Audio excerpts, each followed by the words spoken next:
नमस्कार दोस्तों, कैसे हैं आप लोग। आशा करता हूँ आप लोग बहुत ही अच्छे होंगे और हेल्दी होंगे। तो दोस्तों, आज हम लोग करने आ रहे हैं क्लास सिक्स एनसीईआरटी की ज्योग्राफी की चैप्टर नंबर 5 की रीडिंग, जिसका नाम है major domains of the earth.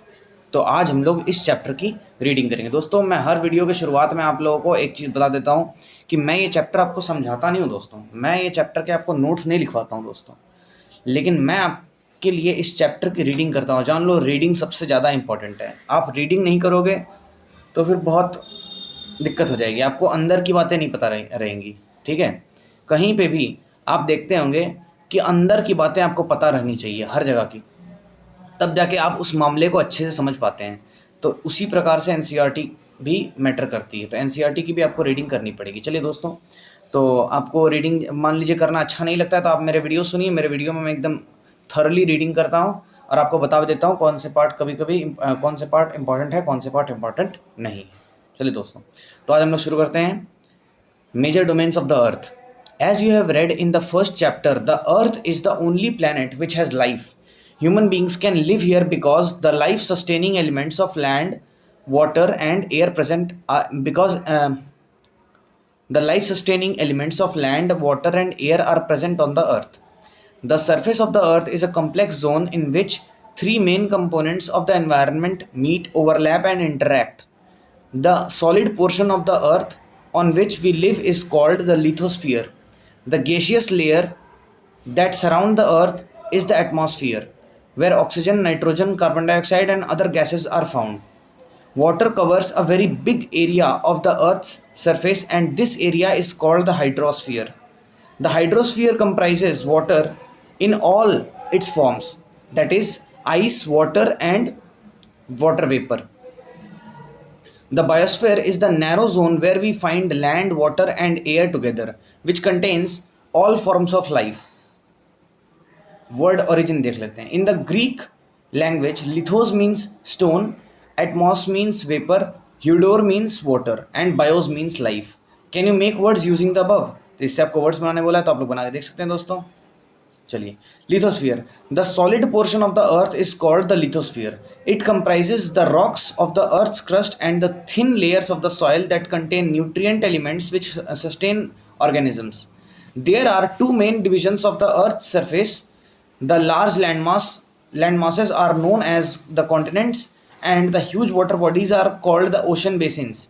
All the oceans of the world are connected with one another. Look at the map of the world, figure 5.1. आगे देखते हैं. Are all the land masses connected with one another? तो यहाँ पे देखिए, इसका answer no हो जाएगा, क्योंकि सारे लैंड मासेस कनेक्टेड नहीं है दोस्तों, या कनेक्टेड है भी बोल सकते हैं. देख लेते हैं, एक मिनट रुको.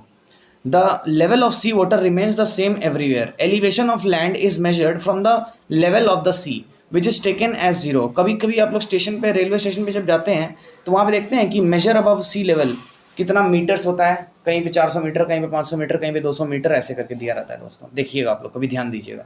हर स्टेशन के नंबर प्लेट, हर स्टेशन के नेम प्लेट के सामने, नेम प्लेट के नीचे में लिखा हो रहता है ये हाइट अबव सी लेवल. तो ये देखिए दोस्तों, कॉन्टिनेंट्स हैं ये वाले.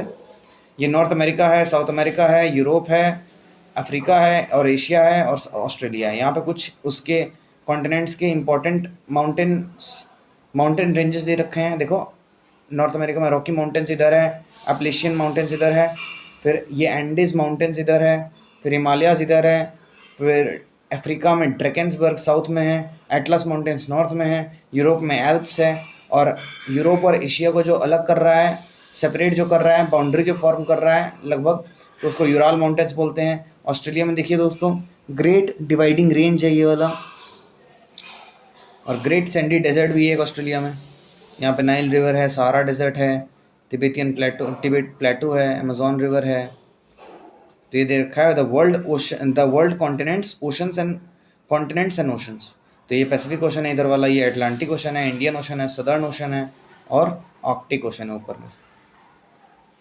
अब देखते हैं. Do you know Edmund Hillary New Zealand and Tenzing Norgay Sherpa India were the first man to climb the highest peak Mount Everest on the planet earth on 29th May 1953.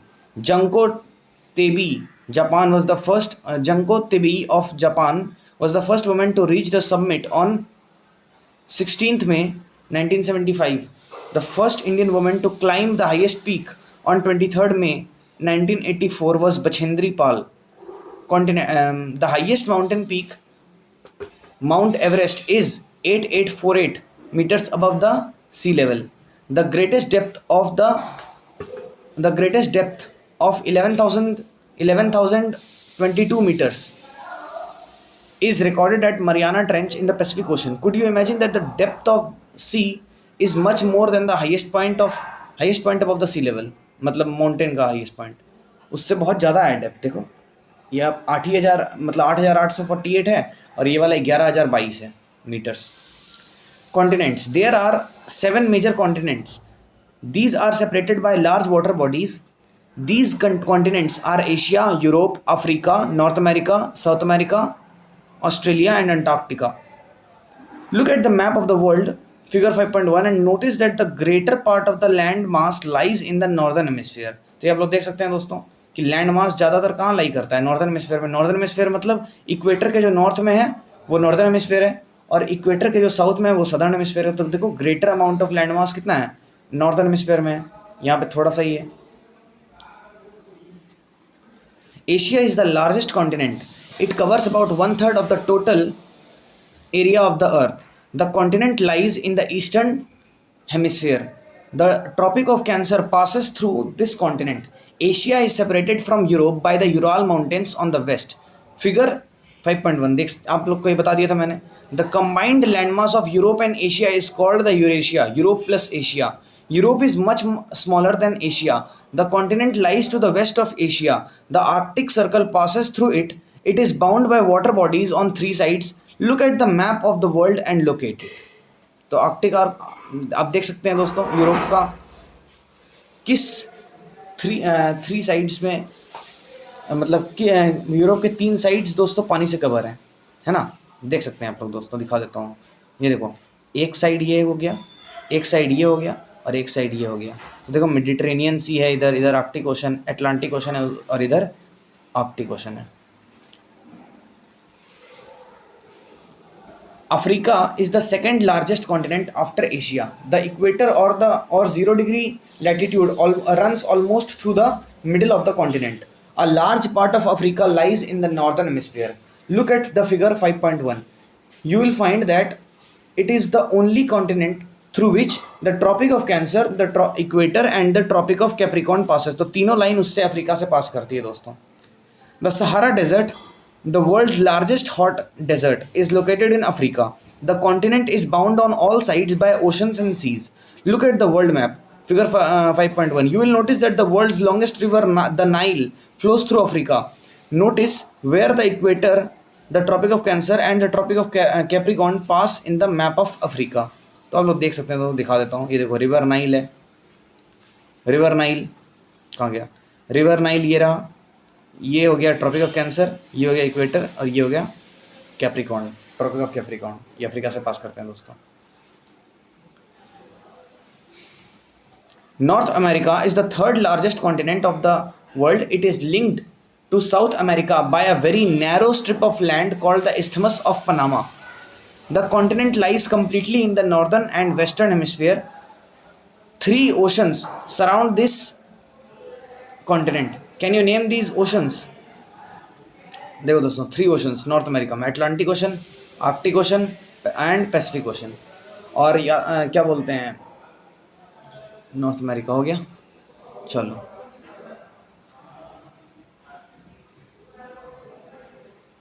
अच्छा दोस्तों, आप लोग को पता है ना ईस्टर्न हेमिस्फीयर और वेस्टर्न हेमिस्फीयर का विभाजन कैसे होता है? ये जो लंदन के एक बहुत ही फेमस लेबोरेटरी है, ग्रीनविच लेबोरेटरी, ग्रीनविच से पास करती है ना. तो वहाँ पे लेबोरेटरी थी, तो उसी के वहाँ से ऐसे करके एक सीधा लाइन खींचा गया यहाँ से, ऐसे करके देखो, ऐसे करके. इसको क्या बोलते हैं? 0 डिग्री लॉन्गिट्यूड जो लाइन होता है, प्राइम मेरिडियन जिसको बोलते हैं. तो उसके जो प्राइम मेरिडियन के जो राइट साइड में रहेगा, ईस्ट तरफ रहेगा, वो ईस्टर्न हेमिस्फीयर हो जाता है, और जो लेफ्ट तरफ रहेगा वो वेस्टर्न हेमिस्फीयर होता है. तो नॉर्थ अमेरिका दोस्तों वेस्टर्न हेमिस्फीयर में भी आता है और नॉर्थर्न हेमिस्फीयर में भी आता है. तो आप लोग, आशा करता हूँ आप लोग समझ गए होंगे दोस्तों. चलो south America South America lies mostly in the southern hemisphere. Which two oceans surround it on the east and west? The ये आप लोग बता सकते हैं कौन सा है? The Andes, world's longest mountain range, runs through its length from north to south. South America has the world's largest river, the Amazon. देखो isthmus किसे बोलते हैं देख लेते हैं. A narrow strip of land joining two land masses, isthmus इसको बोलते हैं. देखो नॉर्थ अमेरिका साउथ अमेरिका एक narrow strip of land join कर रही है. A strait is a narrow passage of water connecting two large water bodies like seas and oceans. ये देखो ये वाला स्ट्रेट है, मतलब जो टू वाटर बॉडीज को कनेक्ट कर रही है. Australia is the smallest continent that lies entirely in the southern hemisphere. It is surrounded on all sides by the oceans and seas. It is called an island continent. Antarctica, completely in the southern hemisphere, is a huge continent. The South Pole lies almost at the center of this continent. As it is located in the South Polar region, it is permanently covered with thick ice sheets. There are no permanent human settlements. Many countries have research stations in Antarctica. India also has research stations there. These are named as Maitri and Dakshin Gangotri. Hydrosphere. The Earth is called the blue planet. More than 71% of the Earth is covered with water and 29% is with land. Hydrosphere consists of water in all its forms. As running water in oceans and rivers in lakes, ice in glaciers, underground water and the water vapor in the atmosphere all comprise the hydrosphere. More than 97% of the Earth's water is found in oceans and is too salty for human use. A large proportion of the rest of the water is in the form of ice sheets and glaciers or under the ground, and a very small percentage is available as fresh water for human use. Hence, despite being a blue planet, we face a shortage of water. ये page clear क्यों नहीं हो रहा है? ऐसा ही है क्या? नहीं, ये तो क्लियर हो जा रहे हैं. ये क्यों नहीं हो रहा है? आगे देखते हैं.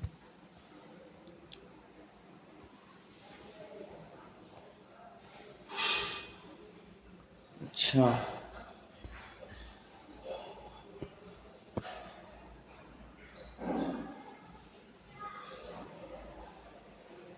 एक मिनट रुकिए दोस्तों. चलो अब नेक्स्ट टॉपिक पढ़ते हैं. Oceans are the major part of hydrosphere. They are all interconnected. The ocean waters are always moving. The three chief movements of ocean water are the waves, the tides and the ocean currents. The five major oceans are the Pacific Ocean, the Atlantic Ocean, the Indian Ocean, the Southern Ocean and the Arctic Ocean in order of their size. Figure 5.1. अब देखो 5.3 पे आप लोग देख सकते हैं दोस्तों comparative size of the continents. तो यहाँ पे दिखा रखा है कौन सा सबसे बड़ा है कौन सा सबसे छोटा है. ये देखो एशिया सबसे बड़ा है, ऑस्ट्रेलिया सबसे छोटा है, बाकी लोग का साइज भी दिखा रखा है दोस्तों. चलिए, है ना.